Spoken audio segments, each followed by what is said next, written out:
All right, game 3 is done. Blowout. It's over.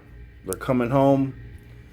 3 meaningless games against horrible competition, but it's all we have. So let's take a look. Shannon Jr. goes 3 for 9 from the floor, 1 for 5 from 3, 8 points, 1 assist, 1 turnover in 16 minutes. And I have seen nothing in these 3 games to suggest to me that Shannon Jr. is going to be consistent. I fear we are going to have another year of Shannon Jr. not being the best player on the team each and every half of every game. Last year, Shannon Jr. would have one good half and then not show up the other half. He just consistently wasn't the best player on the court when he played. And I wish he was. But it is what it is. He is what he is.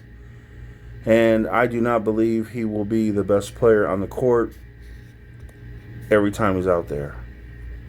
And I think that he could be if he would give up the 3 and just go to the rim. Harris, you love his attitude, his passion, his desire. But offensively, if he's going to be worthless, you just can't play the kid many minutes.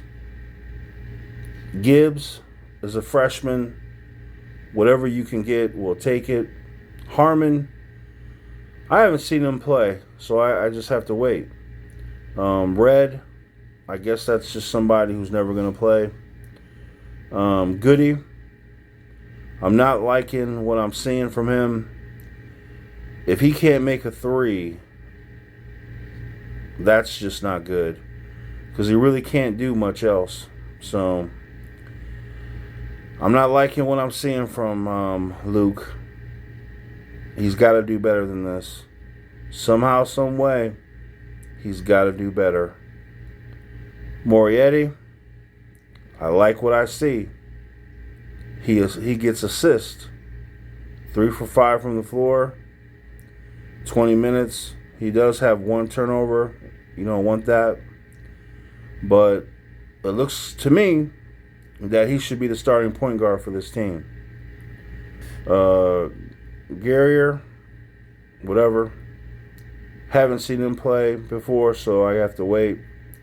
Rogers, 5 for 5. That's very efficient. 13 points, 3 assists, 1 turnover in 19 minutes. 4 rebounds for him. You know, you like to see him get more rebounds than that because he's certainly able to. But overall, this is the kind of game we want to see from him.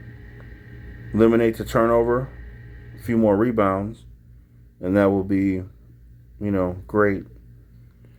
Williams will never play. Hawkins, turnover machine, 4 turnovers in 18 minutes. 9 rebounds, still unable to get 10 rebounds even against high school opponents.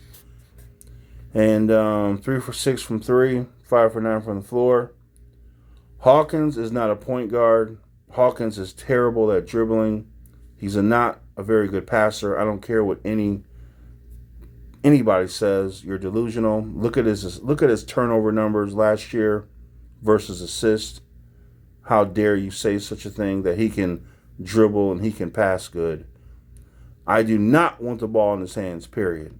You have Morietti, you have Rogers, anybody else. Don't give him the ball to dribble.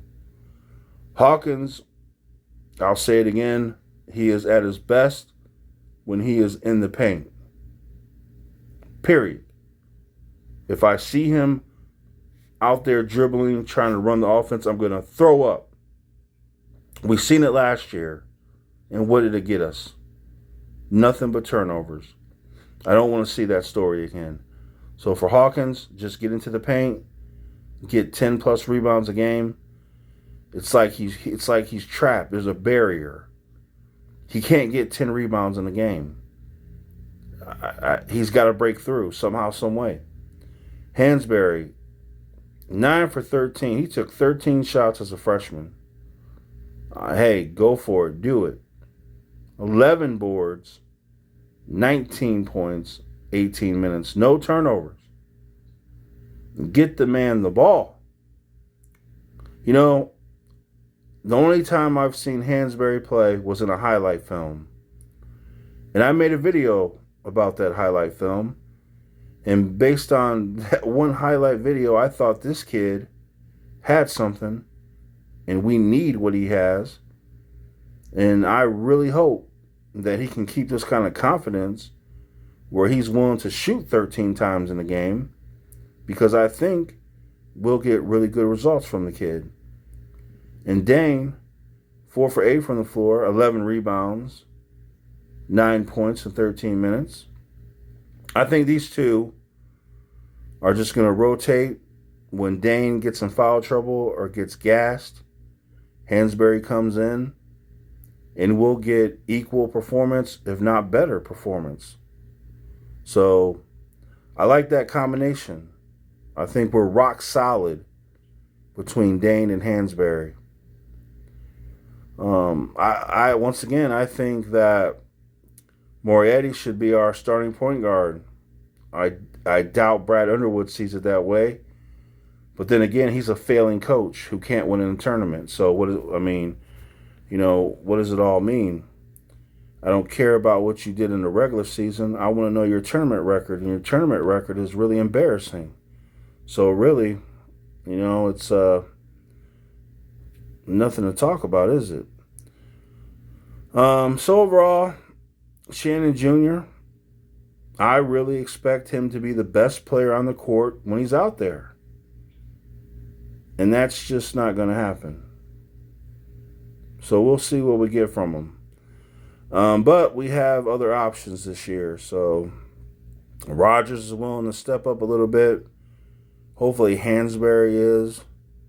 Dane, if you give him the ball, he's willing. But overall, that three-point shooting is horrible as always.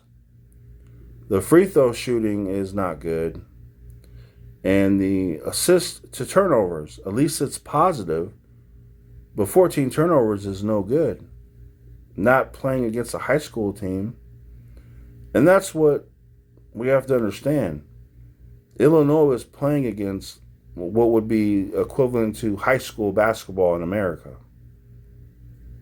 And when you're Coleman Hawkins and you have 4 turnovers and you can't even get 10 rebounds against a high school team in 18 minutes, that's just not good.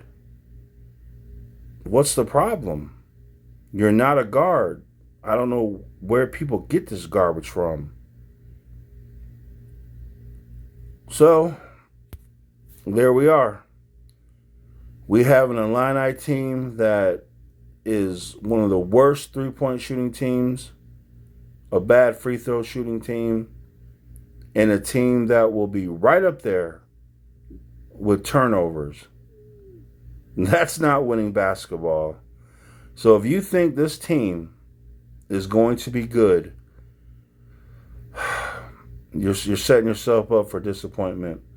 If you think this team is going to win in the tournament, hey, fool you once, shame on me. Fool you twice, shame on you. And if you're a fool for a third time, well, it is what it is. All right, you guys let me know in the comments. Are you concerned by the three-point shooting, the free throw shooting, the turnovers, the fact that Coleman Hawkins can't get 10 rebounds, the fact that he is a turnover machine? Let me know in the comments.